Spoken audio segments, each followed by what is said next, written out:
Tijekom posljednjih 100 godina kršćanstvo se pretvorilo u nešto što se više ne razlikuje od mnogih univerzalističkih ideologija koje su postale slijepo ravnodušne prema boji kože i kulturi.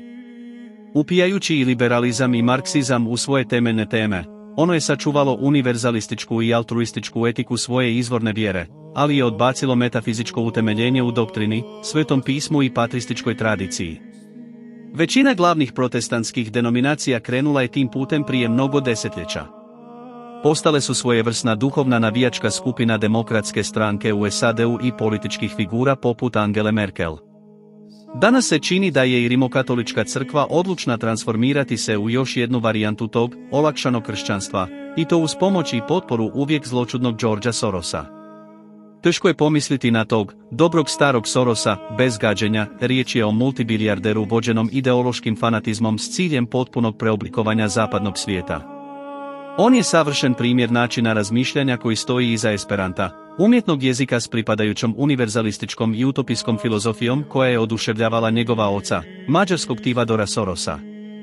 Esperanto, kojeg je 1880-ih osmislio ruski židov Ludwig Zamenhof, trebao je biti više od sredstva lake komunikacije. Njegov san bio je da taj novi jezik olakša put prema univerzalnom miru i bratstvu u socijalističkom svjetskom jedinstvu. Esperanto je stoga oduvijek imao političku dimenziju, odvojenu od svoje jezične funkcije. Obitelj Soros održala je taj san na životu i nastoji ga ostvariti putem novca i utjecaja. Prije 60 godina bilo bi gotovo nemoguće zamisliti da bi se netko poput Georgea Sorosa sprijateljio s vrhom rimokatoličke crkve. Stoljećima je crkva stajala kao tvrđava i bedem protiv svih oblika lijevog liberalizma i socijalističkih utopija. Kako su se onda hijerarhijski tradicionalizam Vatikana i sve te kongregacije mogli spojiti s iluzijama esperantskog jednosvjetskog poretka? Danas se na vizije Georgea Sorosa gleda s određenom simpatijom u višim slojevima službenog katolicizma, a osobito od strane bivšeg pape. Neograničeno bogatstvo Sorosa, u kombinaciji s još uvijek znatnim utjecajem katoličke crkve nad milijunima jednostavnih ljudi, sada izgleda spremno ostvariti ono što ljevica nikada nije uspjela, istinsku globalnu revoluciju koja će obuhvatiti sve narode i sve ljude. Takva svjetska revolucija, međutim, neće biti samo plod dobro plasiranog financiranja i političke propagande. Trebaće joj i nova evangelizacija koja nije ukorijenjena u dogmi, nego u tsunamiju bezumnog emocionalizma. Svijetom će zavladati neka vrsta nasmijanog, površnog franjevaštva, papinog blještavog osmijeha, jašući na valu ljubavi, bratstva, multikulturalnog i prihvaćanja, ekumenizma. Stvarni interes globalističke ljevice za katolicizam nije religiozne prirode, nego proizlazi iz zavidnog divljenja crkvenoj disciplinskoj i administrativnoj strukturi.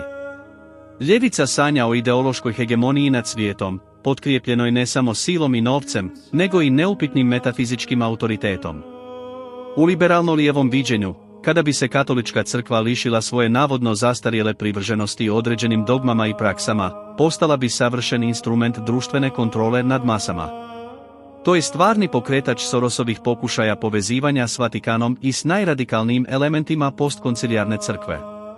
Dugoročna strategija ljevice predviđa novu i temeljito preobraženu katoličku crkvu, ne usmjerenu prema nebeskim nagradama, nego prema svjetovnim ciljevima progresivizma, humanizma, ekologizma, međunarodnog konsenzusa te potpunog uništenja etničkih i kulturnih identiteta, osobito europskog. Ukratko, ljevica želi da crkva postane globalna nevladina organizacija koja svoje vjernike indoktrinira prihvaćanjem progresivističke društveno-političke agende. Pažljivo orkestrirani izbor, od strane klike radikalnih kardinala, pomalo jednostavnog ljevičarskog pape Franje bio je velik korak u tom smjeru. To je prava motivacija iza aktualnog pritiska crkvene ljevice za novom evangelizacijom i nedogmatskim pastoralom. Cilj nije širenje katolicizma u njegovu tradicionalnom smislu.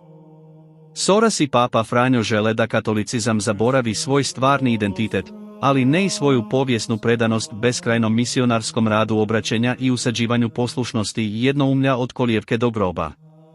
Osim glasne konzervativne katoličke blagosfere, gotovo da nema stvarnog i učinkovitog otpora dugoročnim planovima boljševizacije institucionalnog katolicizma. Oni u hijerarhiji koji nisu oduševljeni tim planom uglavnom su karijeristi koji će se prilagoditi radi vlastitog opstanka.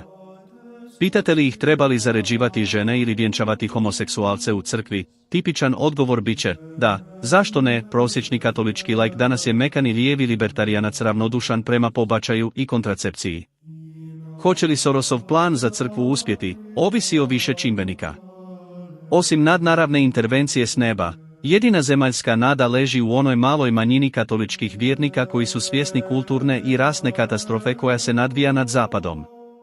I Soros i Papa Franjo hvalili su priljev izbjeglica u Europu, pri čemu je Papa iznio skandaloznu ideju da bi katolički europljani trebali biti spremni žrtvovati svoje nacionalne identitete kako bi dočekali i asimilirali te pridošlice. Ta se taktika obila u glavu, što pokazuje uspon nove populističke desnice u Europi. Jedno je biti dobar katolik, a nešto sasvim drugo biti Francuz ili Nijemac koji gleda kako mu se domovina i kultura razgrađuju i pustoše od nepozvanih vandala. Jednostavno rečeno, ovaj papa je bio prvi potpuno oblikovani i neprikriveni operativac novog svjetskog poretka, i globalistička elita branit će ga pod svaku cijenu. Budući da nisu ozbiljno katehizirani, mnogi vjernici uopće ne mare za heterodoksne ili heretičke izjave svećenika. Oni koji su ovdje antikršćanski samo će slegnuti ramenima u nezapanjenom gađenju. Ako općenito mrzite sve svjetske religije, neće vas šokirati činjenica da jedna svjetska vjera na kraju prestaje biti oružje obrane vlastite kulture i da strogi latinski jezik Svetog Jeronima ustupa mjesto izmišljenom Esperantu Ludviga Zamenhofa.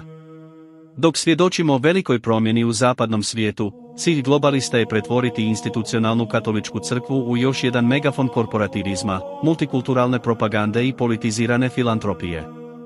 Kakva god bila slavna povijest crkve kao branitelja europske kulture i tradicije, njezina priča još nije završena.